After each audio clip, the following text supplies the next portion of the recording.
আমরা কোভিড শুনলে ভয় পাই, কিন্তু যাই হোক কোভিড এখনো বাংলায় প্রাইভেটে কে কি করছে আমরা জানি না, তার দায়িত্ব তো আমাদের নয়, তাদের পেশেন্ট দিতে হয়।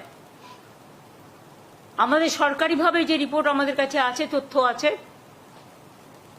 আমরা প্রত্যেককে ইম্পর্টেন্ট যারা জড়িত, পঞ্চায়েত থেকে শুরু করে, আরবান থেকে শুরু করে, মিউনিসিপ্যালিটি থেকে শুরু করে, ডিএমই থেকে শুরু করে, ডিএইচএস থেকে শুরু করে, বিশেষ করে এই ডিজিজের ব্যাপারে যোগীরাজ থেকে শুরু করে আমাদের health department, MSME department, police department, সকলে, চিফ সেক্রেটারি, হোম সেক্রেটারি, আমরা সকলকে নিয়ে কলকাতা কর্পোরেশন থেকে শুরু করে পঞ্চায়েত, রুরাল, সব ডিপার্টমেন্টকে ডেকে মিটিং করে আমরা প্রস্তুতিটা সেরে রাখলাম। ফার্দার যদি হয়, আমরা আশা করছি ওই প্যান্ডামিক আর হবে না, কারণ WHO অলরেডি বলে দিয়েছে it is not pandemic, it is endemic, এরকম কিছু একটা শুনেছি। I may not be correct, please cross check. কিন্তু আমরা যেটা মনে করি যে সতর্ক আমাদের থাকতে হবে, কোনো প্যানিকই ক্রিয়েট করা নয়। যদি বাই চান্স সেরকম কিছু হয়, আমাদের প্রস্তুতি তৈরি থাকবে, এটা নিয়ে ভয় পাওয়ার কোনো কারণ নেই। কিছু কিছু ক্ষেত্রে যাদের কোমরবিডিটিস আছে, যাদের লাংসের প্রবলেম আছে, চেস্টের প্রবলেম আছে, হার্টের প্রবলেম আছে, বা অন্যান্য নানা রকম প্রবলেম থাকতে পারে, এবং sometimes ageing is also the factor.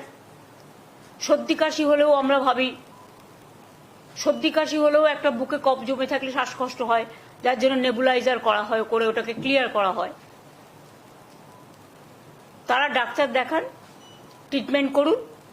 সরকার আপনাদের সাথে সবসময় ছিল, আছে, থাকবে।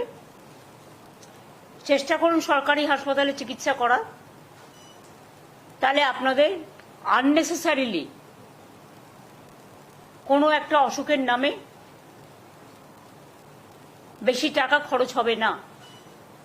যার সত্যি প্রয়োজন তাকে যা যা দেওয়া দরকার সবকিছুই সরকারি হাসপাতালে আছে,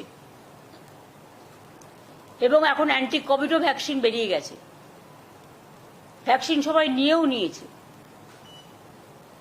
সুতরাং আমরা নিজেদের ইন্টারেস্টেই নিজেরা মিটিংটা করলাম, যাতে ফার্দার যদি কখনো সেরকম পরিস্থিতি হয় তখন আমরা যেন প্রস্তুতিটা রেখে দিতে পারি, যাতে কোনো অসুবিধে লোকের না হয়।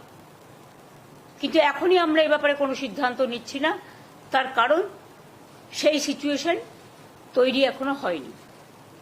আর ভারতবর্ষে প্রায় 130 কোটি মানুষ বসবাস করেন, তার মধ্যে মাত্র হাতে গুনে 4-5 হাজারের মতো কেস সারা ভারতবর্ষ জুড়ে হয়েছে, এবং এটা হচ্ছে এক টাইপ অফ ইনফ্লুয়েঞ্জা, এবং এটা একটা কি বলছিলে, অমিক্রন ভাইরাস। এটা আমি যোগীকে বলবো একটু এক্সপ্লেন করে দিতে 2 মিনিট, সুতরাং সবাই ভয় পাবে না। আগে যে করোনা ভাইরাস লাস্ট যে ওয়েভটা বড় ওয়েভ হয়েছে, সেটা ওমিক্রন ভ্যারিয়েন্টের হয়েছে, তারই একটা সাব ভ্যারিয়েন্ট, সেটা একটু অল্প পাল্টে গিয়ে এটা এসছে।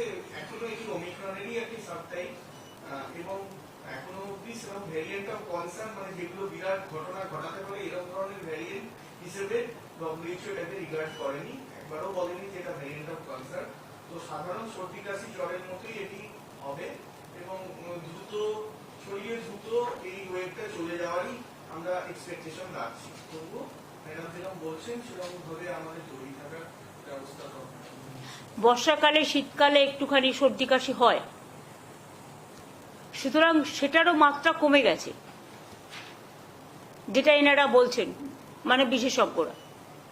সুতরাং কোভিড নিয়ে এখনই আতঙ্কিত হওয়ার কোনো কারণ নেই, প্যানিক হওয়ারও কোনো কারণ নেই। স্বাভাবিক অবস্থায় বজায় থাকবে, তবে সতর্কতা অবলম্বন করার জন্য যার যেটুকু করার সেটা তাদের নিজেদের মধ্যেই রাখবে, এইটুকু আর কি। এটা নিয়ে আজকে মিটিং ছিল। এই পর্যন্ত।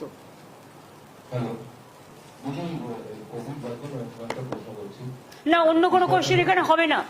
এটা অফিসাররা প্রত্যেকে আছে, অনলি এটা Covid related meeting, nothing else. সরকারি প্রকল্প মানে সেটা হচ্ছে যে জগন্নাথ মন্দির তো ভীষণ famous। প্লিজ আমি আপনাদের বলছি, this is only Covid related. Please understand your limitation also. I understand my limitation. হেলথের মিটিংয়ে জগন্নাথ দেব আসবে না, জগন্নাথের মন্দিরে জগন্নাথ দেব আসবে, ঠিক আছে? Thank you.